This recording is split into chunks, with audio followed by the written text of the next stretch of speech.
What happens to a nation when the face it loves to look at is not a mirror, but a mask? When the reflection it worships is not its true self, but the self it cannot bear to confront?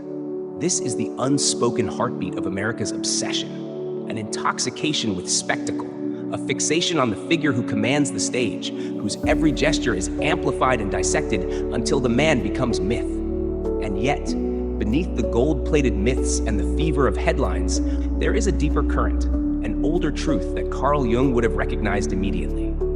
This is not just politics, not just entertainment. This is shadow work deferred, a collective refusal to walk into the darker forests of the American psyche. You feel it, even if you've never named it. It hums like low voltage behind the noise of daily life. You scroll endlessly through news feeds, arguments, and comment threads, each post tugging you into outrage or defense, yet never into understanding. You sense the weight of something unresolved, an unexamined hunger, a buried shame, a wound older than your lifetime. It's there in the way conversations fracture, in the way friends become strangers overnight, in the way truth feels negotiable if it serves the story we want to believe. And in this fog, a singular figure rises, larger than life, taking on the projections of millions like a screen stretched wide across the nation's inner theater. But here's the question that cuts through the haze.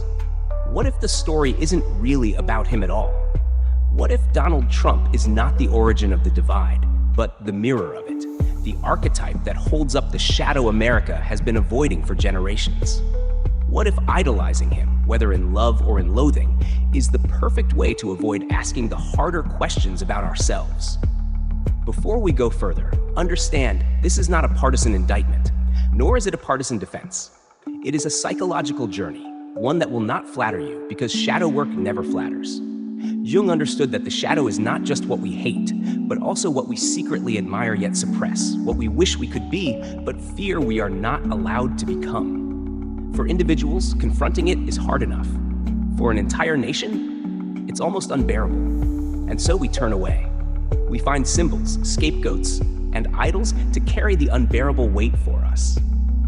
You've probably felt this on a personal level. Moments when you were quicker to judge someone else's flaw than to acknowledge your own. When you defended a belief more fiercely than you examined it. In the quiet, you might even recall times you were drawn to someone for the very qualities you denied in yourself.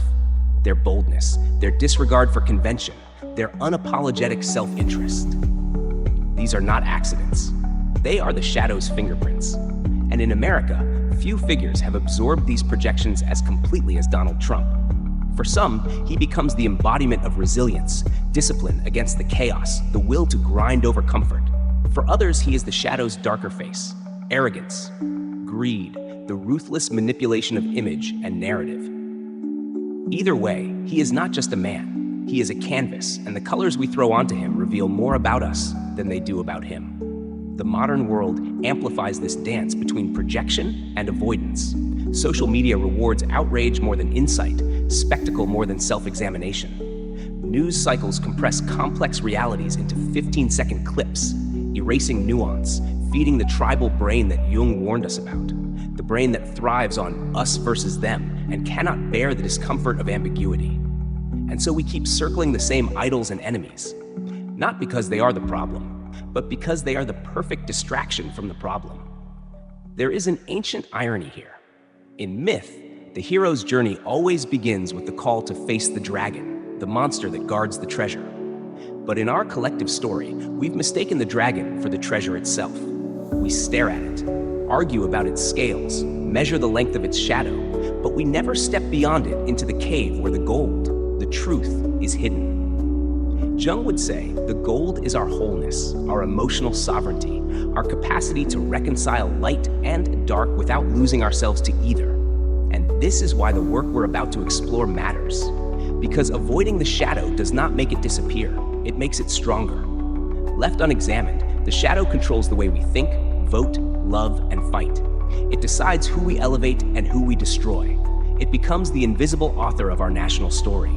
And in America, that story is now being written in all caps on a screen that never sleeps.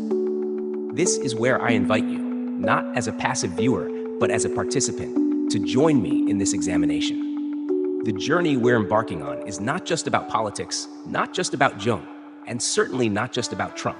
It's about you. It's about the unlit rooms in your own mind, the places you've avoided because you were told they were dangerous or unworthy or not who you are supposed to be.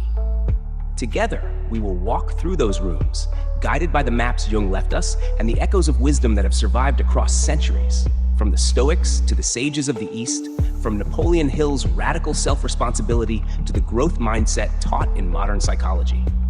If you found your way here, it's not by accident. Something in you is ready to reconnect with purpose, to embrace challenges not as threats, but as invitations to grow, to stop outsourcing your identity to the loudest voice in the room. This channel exists for that reason, to explore the deep currents beneath the noise, to speak in the language of both intellect and soul. If that resonates, I invite you to subscribe, not as a transaction, but as a pact, a shared journey into the shadows and back out again. Because once you see the architecture of this story, you can't unsee it. You'll recognize the patterns everywhere. In your relationships, your decisions, the way you interpret the news, the way you interpret yourself. And when you do, the idol loses its power, the mask slips, and the real work begins. This is the open loop we will keep alive in the coming chapters. The promise that the truth is not just waiting to be found, but that it has been calling to you all along. The real question is, when the mask falls, will you be ready to meet the face beneath it? If the introduction was the opening of the curtain, this is where we step onto the stage and see the architecture behind the performance. To understand why America clings so fiercely to its chosen symbols, and why Donald Trump in particular has become a lightning rod of projection, we must enter the deeper chambers of Carl Jung's work. Jung taught that the shadow is not the enemy. It is the part of us that we have exiled, the emotions and impulses we've learned to hide because they do not fit the story we tell about ourselves. It is raw, untamed energy, potential, power, and danger wrapped together. A society, like an individual, cannot destroy its shadow without destroying itself. It can only integrate it. In Jung's view, the shadow thrives when unacknowledged. That's when it slips into our decisions without our awareness, shaping not only our inner world, but our outer choices. Who we trust, who we fear, who we crown as hero, and who we condemn as villain. This is the unconscious theater at play in America's relationship with Trump. For some, he embodies the will to speak unfiltered truth, a kind of mental toughness that defies political correctness.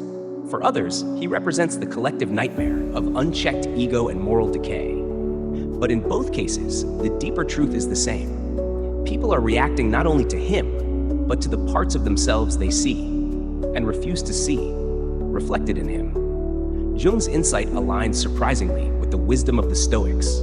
Marcus Aurelius, in his Meditations, reminds himself daily to expect selfishness, arrogance, and ingratitude in the people he meets, not because he has given up on humanity, but because he refuses to be surprised by the shadow's existence. The Stoics didn't deny darkness. They trained themselves to meet it without flinching. This is the same skill America avoids when it turns its gaze from self-reflection to spectacle. To integrate the shadow is to stand before it without worship or disgust, to see it clearly and decide consciously what to do with it. But we live in an age that makes this work harder than ever. Neuroscience tells us that our brains are wired to seek confirmation, not truth, a survival mechanism that, in the age of algorithms, becomes a trap. Every swipe, every click, reinforces our chosen worldview, keeping us safe inside the echo chamber.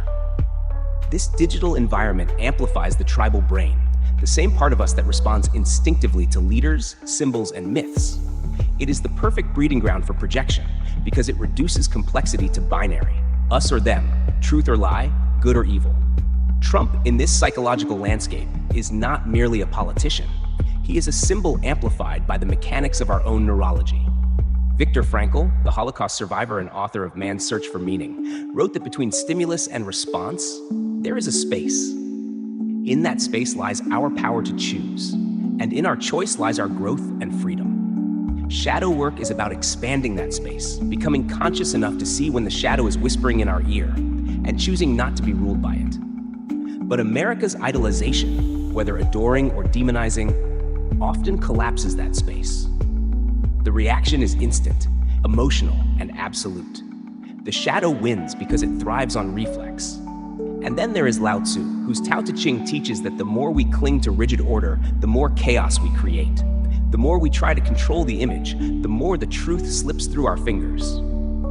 America's obsession with image, the brand, the narrative, the optics, is precisely what fuels the shadow's power. When we idolize the image, we avoid the messy work of integration because the image lets us believe we are whole without actually doing the work. In this way, Donald Trump is both a mirror and a shield. He reflects the nation's unspoken desires for boldness, for wealth, for dominance, while shielding it from the discomfort of self-awareness.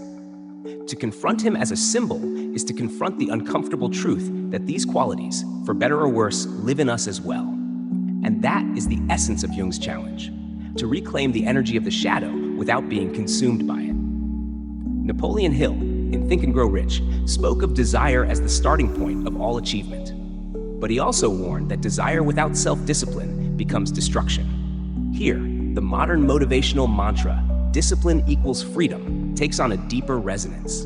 It's not just about personal habits or productivity, it's about the discipline to face the truth about oneself. Emotional sovereignty, the ability to hold your own emotional state steady in the presence of provocation, is the discipline America lacks in its collective relationship with Trump. Without it, the nation's responses remain reactive, feeding the very cycle it claims to despise.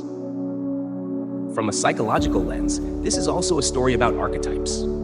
Trump, for many, embodies the trickster, the rule breaker who exposes the hypocrisy of the establishment, but also thrives on chaos. In myth, the trickster is both dangerous and necessary.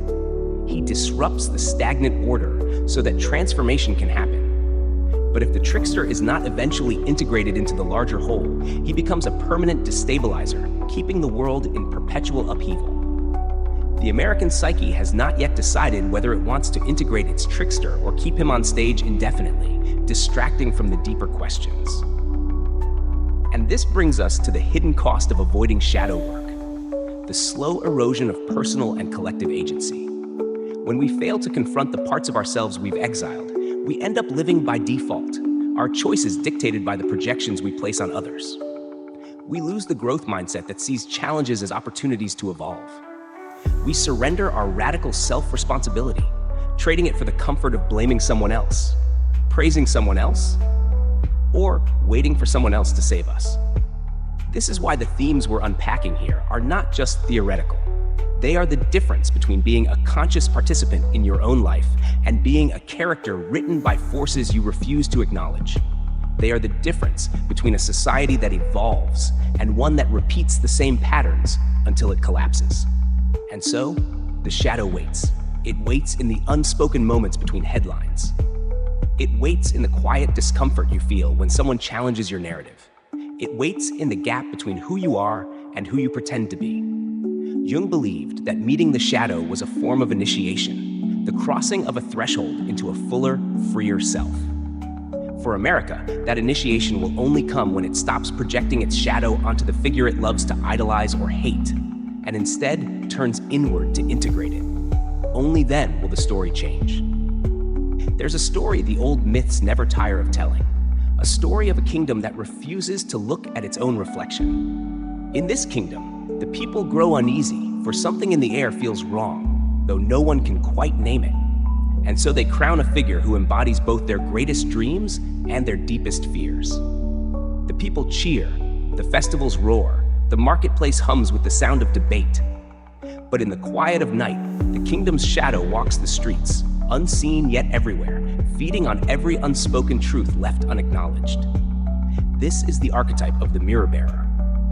In Greek myth, Narcissus bends over the still water and falls in love with his reflection, never realizing it is his own face. In Jungian language, the mirror bearer doesn't just reflect what you admire, it reflects the parts you'd rather deny. Donald Trump in the American psyche has become such a mirror. He draws out the admiration for boldness and dominance, the envy of wealth, the thrill of rule-breaking. But he also draws out the disgust for arrogance, the fear of corruption, and the contempt for shameless self-promotion. He is both the hero and the villain in the same breath, because both live inside the same national mind. In myth, when a people refuse to acknowledge their shadow, the gods send a trickster. Loki in Norse tales, Hermes in Greek, Coyote in Native American stories, all are shapeshifters, rule breakers, truth tellers wrapped in mischief. The trickster's job is to expose the false order, to reveal the hypocrisy of those who think themselves pure. But there's a catch. The trickster is not under your control. Invite him in, and he will upend your table as easily as he will open your eyes. America's relationship with Trump mirrors this dynamic, the love of disruption, until disruption becomes unbearable, the thrill of chaos, until chaos begins to consume the house it entered. There's another allegory worth telling, one drawn not from myth, but from history. In Renaissance Florence, the people adored Lorenzo de' Medici, Lorenzo the Magnificent, for his wealth, his bold patronage of the arts, and his unshakable presence in the city's politics. But the devotion to Lorenzo also masked a deeper truth. Florence had grown dependent on a single man to embody its greatness. When he died, the city found itself spiritually hollow, unable to sustain the image it had built through him. The same pattern appears whenever a people pour their aspirations into one figure. The borrowed greatness becomes a substitute for their own shadow integration, leaving them unprepared when the figure falters or falls. From another angle, we can see this dynamic in the ancient Buddhist parable of the raft. A man builds a sturdy raft to cross a dangerous river. Upon reaching the other side, he carries the raft on his back for the rest of his journey, believing it to be the key to his survival. But the raft, once useful, becomes a burden because he refuses to let it go.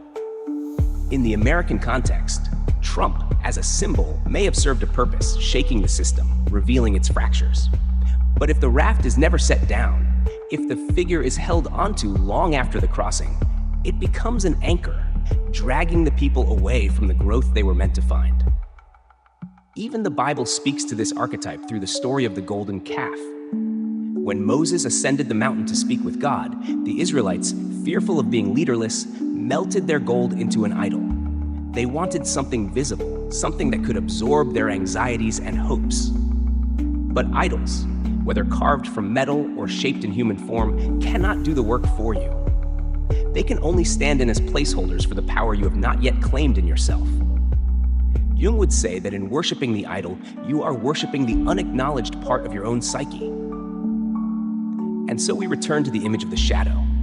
Imagine a great hall lined with mirrors, some clear, some warped, some fogged with age. You walk among them, catching glimpses of yourself, proud, angry, fearful, ambitious, and sometimes you see not yourself at all, but the face of someone else. You linger at that mirror, telling yourself it is theirs, not yours. But the truth is that all the mirrors belong to you. The ones you love and the ones you despise are both yours to claim. America, in this hall of mirrors, often chooses to stand only before one, the one that reflects the qualities it wishes to project outward, leaving the others covered in dust. Shadow work is about lifting those dust-covered sheets, one by one. In the hero's journey, this is the descent into the underworld, the moment when the hero must face the monster, not to kill it, but to understand it. For America, the idolization of Trump, whether through adoration or outrage, is the threshold to that underworld. It is the signal that the monster has appeared, not on the battlefield, but in the mirror. Here is the twist that the myths rarely warn you about. The monster is never slain by the sword alone. Perseus did not defeat Medusa by staring her in the eye, but by using the reflection in his shield. Orpheus could not bring Eurydice back from the underworld because he looked back before the journey was complete. The lesson is not that you must destroy what you fear, but that you must learn to see it without being consumed by it. If this journey feels daunting, it's because it is. To look into the shadow is to risk seeing parts of yourself you've spent years, even generations, avoiding. But within that darkness is also the treasure, the gold that Jung promised would be there. The treasure is emotional sovereignty, the ability to stand before any mirror, any figure, any headline, and remain anchored in who you are. It is the ability to see the trickster and not be seduced by him, to hear the roar of the crowd and not mistake it for your own voice. This is why I invite you, here now, to keep walking with me. If you've made it this far, you already sense that what we're uncovering goes far beyond one man, one election, or one moment in history. It is about reclaiming your reflection from the mirrors of others. It is about turning inward to find the parts of yourself you have outsourced to the figures on the stage. Subscribe to this journey, not because it will flatter you, but because it will challenge you. And in that challenge lies the freedom you've been seeking.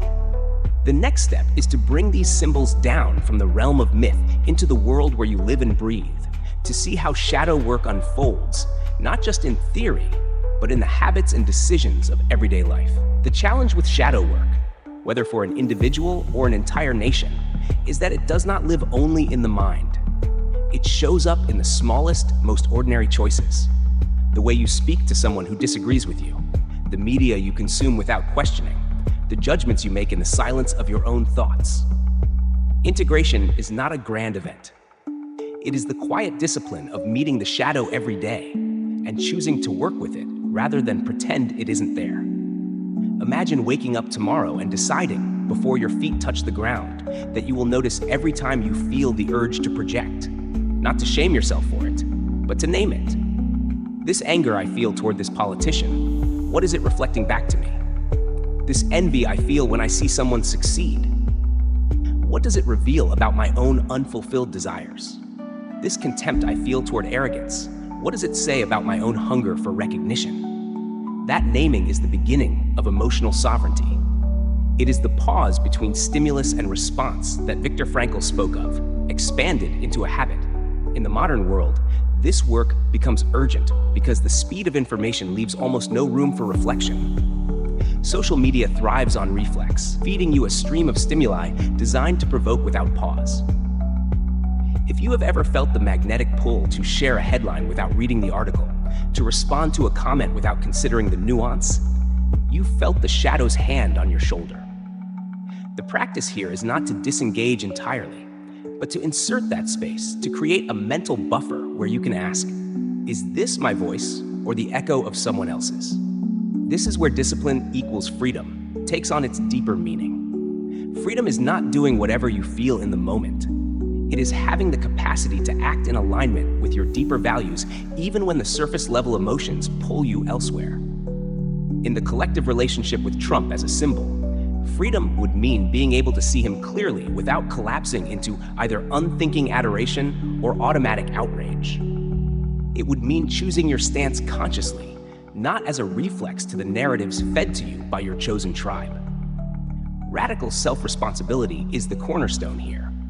It asks you to own not only your actions, but your interpretations, to recognize that your perception of another person is never purely about them. This does not mean excusing harm or ignoring reality.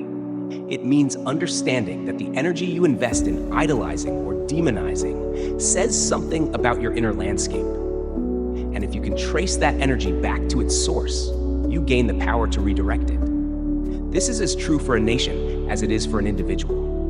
Consider how this plays out in relationships. The friend who always pushes your buttons may be touching an unexamined part of yourself, just as the leader who stirs strong emotions may be activating qualities you've buried. Jung would say that until you make the unconscious conscious, it will direct your life, and you will call it fate. The leader you idolize becomes your fate. The enemy you despise becomes your fate, until you integrate what they represent. Even in professional life, shadow integration changes the game. Think of the workplace dynamic where a team idolizes a charismatic CEO. As long as the CEO is the sole embodiment of vision and drive, the team avoids developing those qualities themselves. When the leader leaves, the organization collapses. The same principle applies to a nation leaning too heavily on a symbolic figure. Without integration, the removal of the figure leaves a vacuum that feels impossible to fill. On a societal level, the avoidance of shadow work is visible in the polarization of discourse. Political conversations become less about policy and more about the personalities involved, because personalities are easier to project onto than complex systems. When a nation focuses entirely on a figure, whether to praise or condemn, it can avoid facing systemic flaws that require uncomfortable self-examination. Shadow work, in this context, would mean redirecting attention from the stage to the backstage, where the real levers of change reside. And yet, the power of symbols should not be underestimated. A symbol can serve as a training ground for shadow work if approached consciously. Instead of asking, is this person good or bad? You can ask, what does my reaction to this person reveal about my values, my fears, my aspirations? This shifts the focus from external judgment to internal discovery. Over time, you begin to reclaim the projections you've placed on the symbol, integrating the qualities you admire and disarming the ones you fear. Mindfulness becomes the steadying practice in all of this. It is not about becoming passive or indifferent. It is about being present enough to see the mechanics of projection as they happen. It's the art of noticing when your heart rate spikes at a news clip, when your mind rushes to categorize a statement as either proof of heroism or evidence of villainy. In that noticing, you loosen the grip of the shadow. You step out of the automatic loop and into the realm of choice. The implications are profound. In personal life, you become less reactive, less easily manipulated by emotional triggers. In collective life, you contribute to a culture that values integration over projection, dialogue over division. This does not mean conflict disappears, only that conflict becomes an opportunity for growth rather than an endless cycle of blame. And perhaps the most practical integration of all is the simplest. Remember that the shadow is not the enemy. It is the part of you that holds energy you have not yet learned to use. By facing it, you gain access to that energy. By integrating it, you become whole. The leader, the figure, the symbol, they are only ever signposts pointing you back to that work. Every journey has its point of return, the moment when you step back into the world, carrying something you didn't have before. In myth, this is the elixir, the treasure wrestled from the underworld, the gift that changes not just the hero, but the village they return to.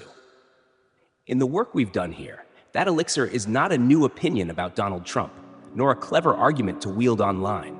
It is a mirror you now hold in your own hands, polished by the patience of shadow work, ready to show you the parts of yourself you once outsourced to the figures on the stage. Carl Jung wrote that one does not become enlightened by imagining figures of light, but by making the darkness conscious. This darkness is not malevolent. It is the depth of your own being, the unclaimed rooms of your psyche.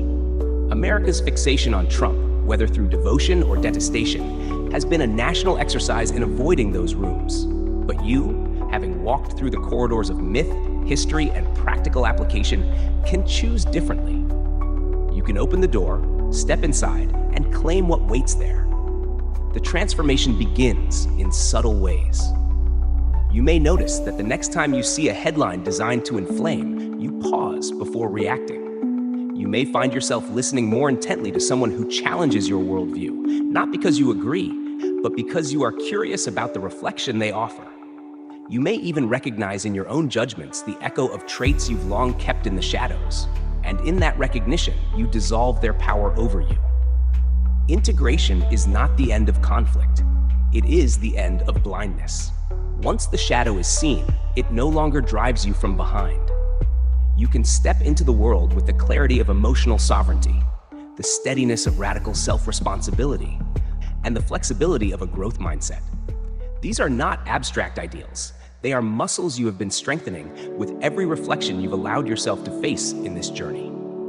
This is why I invite you, not as a spectator, but as a co-navigator, to commit to this ongoing exploration. Subscribe to this channel, not as a casual gesture, but as a promise to yourself that you will keep returning to the work, keep turning toward the mirrors, keep reclaiming the energy you've projected outward for too long. Every video here is another step into the deeper waters of self-mastery, another chance to reconnect with purpose, to embrace challenges instead of avoiding them, to rise above the reflex of outrage and into the clarity of insight. And as we close this chapter, there is one more door to open. The next video in this journey is not an optional detour. It is the natural continuation of the path you've begun. Its title is Donald Trump and the Ancient Roman Principle of Divide and Rule. In it, we will explore how the oldest political strategy in history is not just a tool of empires, but a mirror of how division takes root in our own minds.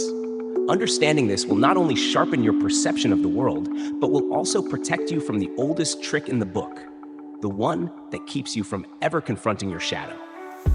Click into it now. Carry the mirror with you. Let's keep walking into the places others avoid, because the further you go, the freer you become.